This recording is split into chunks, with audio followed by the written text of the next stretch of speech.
con el análisis respecto a lo que implica, lo que significa tanto la narrativa oficial que se dio a conocer originalmente, como la marcha de ayer en la Ciudad de México y en varias ciudades del país, y también lo referente a lo que ha ido diciendo hoy el subsecretario Encinas. Así es que está con nosotros Raúl Romero. Él es profesor en la Facultad de Ciencias Políticas y Sociales, integrante del colectivo Llegó la Hora de los Pueblos. Raúl, buenas tardes.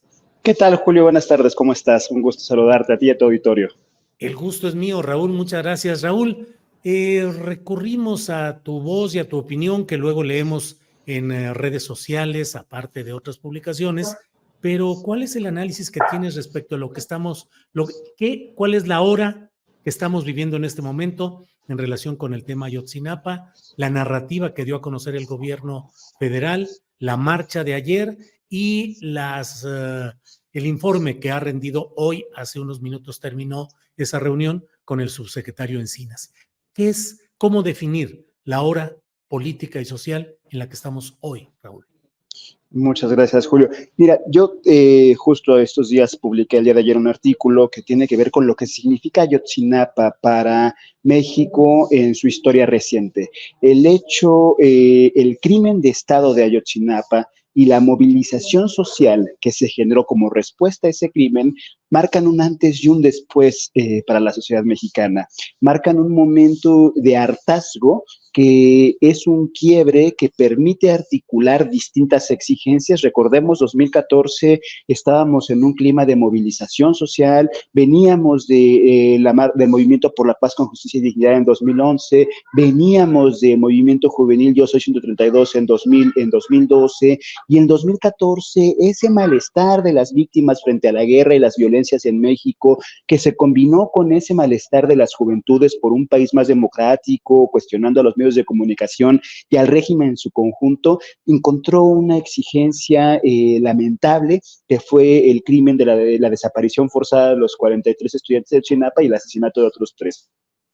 Lo que sucedió en ese entonces, todos lo conocemos, movilizaciones multitudinarias que pusieron prácticamente en jaque al gobierno de Peña Nieto. Durante 6 meses hubo movilizaciones prácticamente cada 15 días, que se tradujeron, según mi hipótesis, en la posibilidad de darle una oportunidad al gobierno o al partido de izquierda hacia 2018.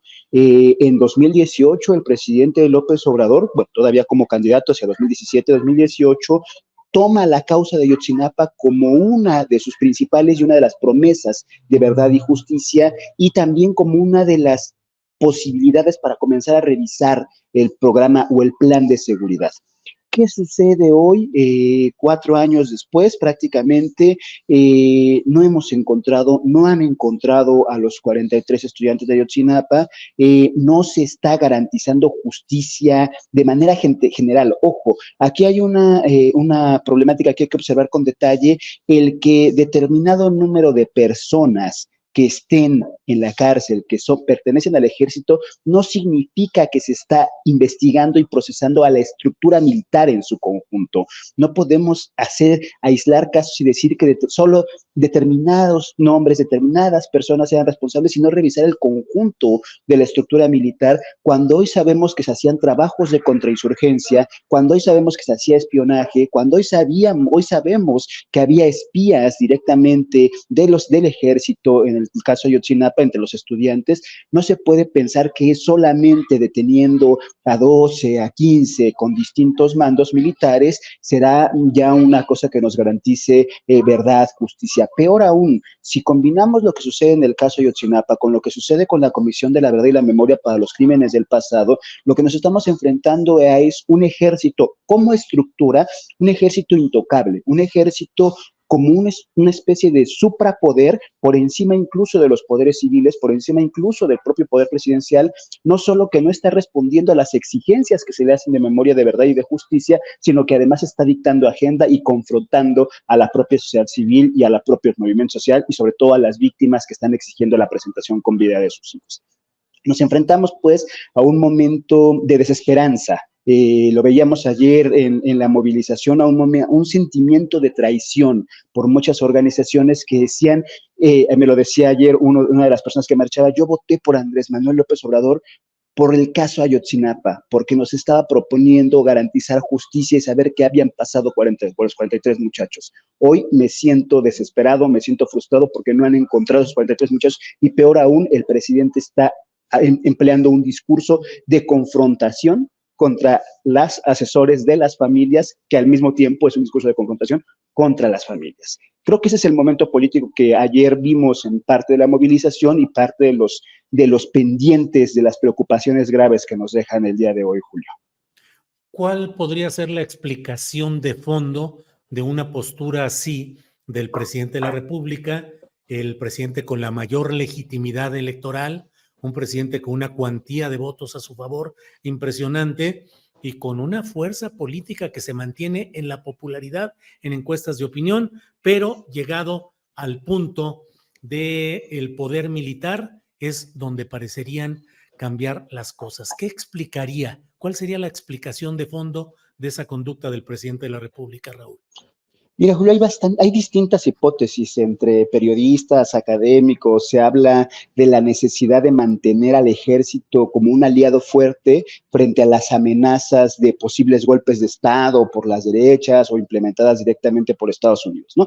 Esa es una de las hipótesis que se maneja. Una hipótesis que para mí además no tiene tanto sentido, porque Estados Unidos, las economías norteamericanas, los planes y proyectos de integración norteamericanos se han visto bien beneficiados en este gobierno. Podemos ver a altos ejecutivos o altos mandos, no solo del ejército, sino del gobierno también de Norteamérica, yendo a revisar proyectos como el corredor interoceánico, teniendo un lugar privilegiado para la de inversión en cuanto al Tren Maya, incluso a corporaciones cerveceras de infraestructura, teniendo un lugar privilegiado en todos los negocios que se están haciendo en el sureste del país.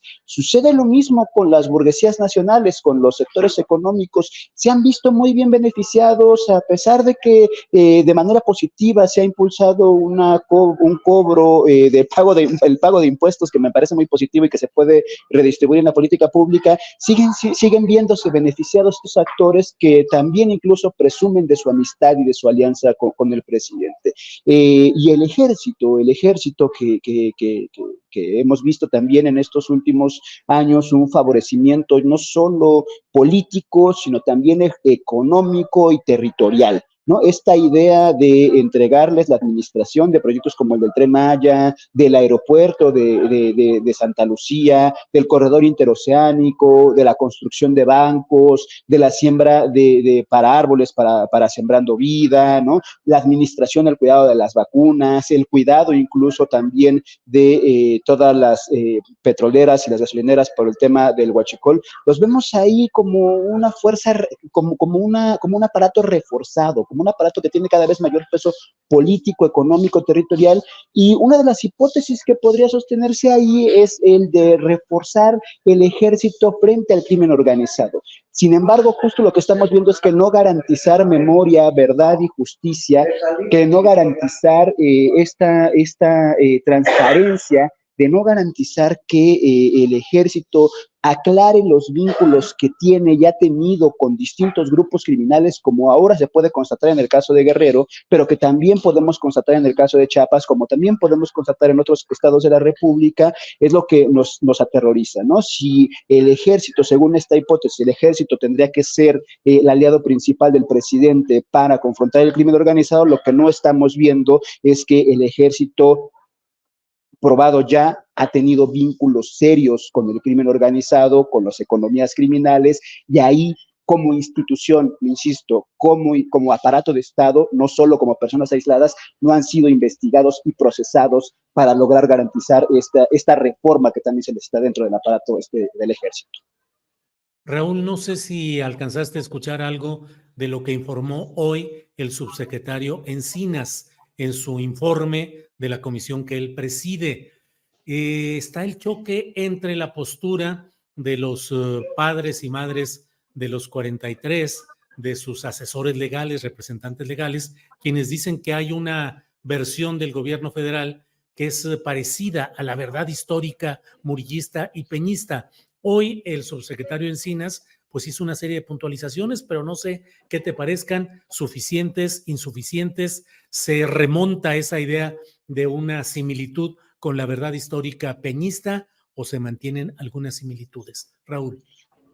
Incluso, Julio, diría, hay ahí hasta dos versiones o dos, no sé si versiones, sino dos actitudes por parte de la narrativa oficial, ¿no? Sí. Una, la que da el presidente en sus mañaneras y la que dio en su propia reunión, después pudimos saber por varios artículos que se publicaron en la prensa. Otra, la que maneja el subsecretario Encinas, que parece ser más conciliador o parece intentar aclarar más los puntos. Lo cierto es que en los documentos que se publican el día de ayer, en las cartas que se publican el día de ayer, sigue habiendo un peso fuerte en responsabilizar al crimen organizado, en responsabilizar o apuntar hacia las hipótesis de la confusión y desresponsabilizar al ejército como aparato, insisto, otra vez, sí hay militares, sí hay soldados, sí hay mandos altos del ejército